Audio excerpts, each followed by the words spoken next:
Hey guys, welcome back. Nicole here, and today we're going to be using the Glowforge for one last project in the attic space. Now you may be thinking, Nicole, didn't you announce like 2 months ago in a different video that you were going to be moving? And to that, I would say yes, I did. And we have been out of our house for some time now, but moving's pretty hard. And video editing is also pretty hard. So better late than never, am I right? Good news though, we got a house, and Attic 2.0 will be coming soon.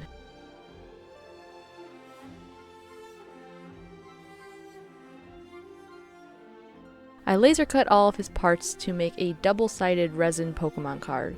All the laser files will be available as always on our Patreon account. Link will be in the description below. I started out on the front side by removing all the tape to glue the maple front to the MDF core. I used markings on the core to show which side was the front and which side was the back, so I knew my holes would line up properly. Using some E6000 and clamps, I attached the maple front to the core board. I used brass Chicago screws as alignment pins to make sure everything was glued into the correct place as well. My god, could this be any crustier? I then applied a bead of CA glue to the area where I plan to put resin.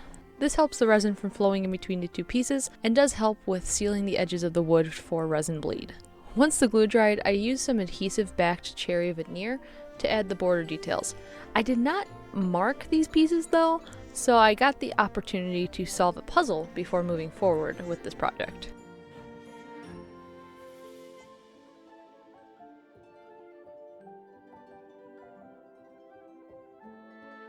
Once I got the pieces in the right place, I removed the masking tape and moved on to gluing in Pikachu.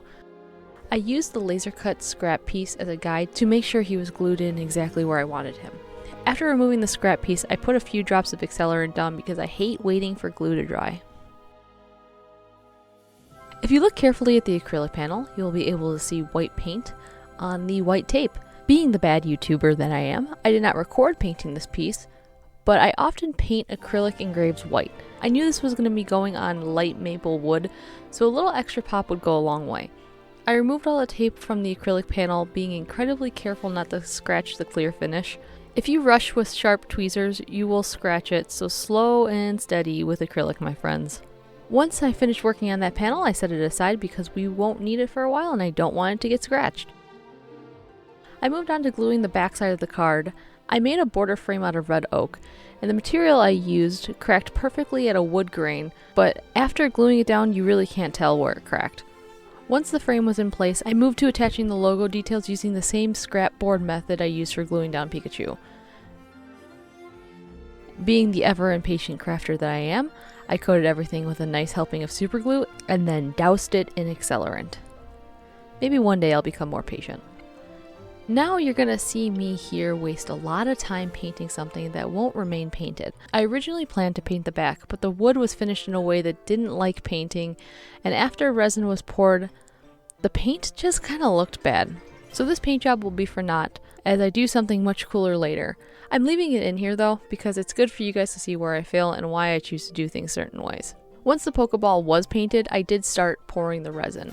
Something I didn't realize about red oak was how much it really liked to soak up resin. I knew that like the wood grains were pretty pronounced, but I didn't imagine that it would be able to soak it up this much. Like, just look at this. It just sucks it in like a sponge. So that's really why I decided to go a different route once I do finish this resin. But back to the resin itself. I'm super happy with how it turned out, and it seriously looks just like the back of a Pokemon card.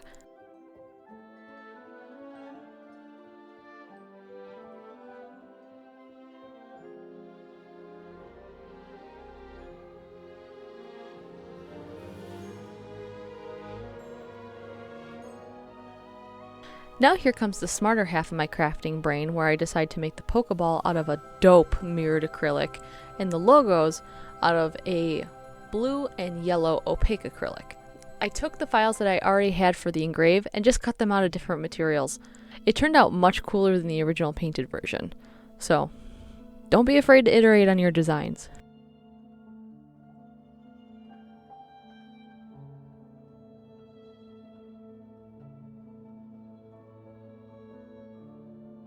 Finally, I flipped the Pokemon card back to our little chunky boy and gave him a holographic green background with some 2-part resin. Links to all the stuff that I use in this video will be in the description.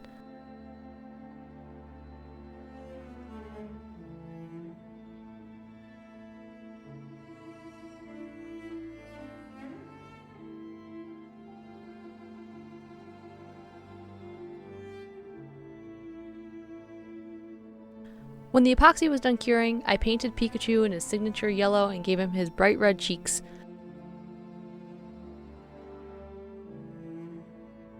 I put on the acrylic panel, attached the Chicago screws, and considered it done. Let's take a look at some of the final shots.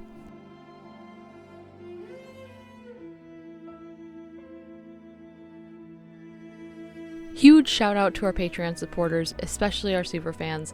I cannot thank you guys enough during this last insane few months of selling our house, moving across the country, and buying another house. All of our Patreon members get access to all of the files in our videos, so if you want to make this cute little guy, the link will be in the description below.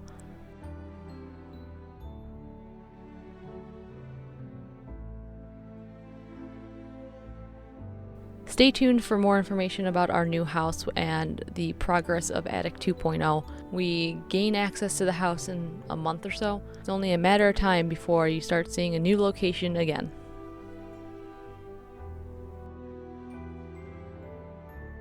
Thanks everyone, and see you next time.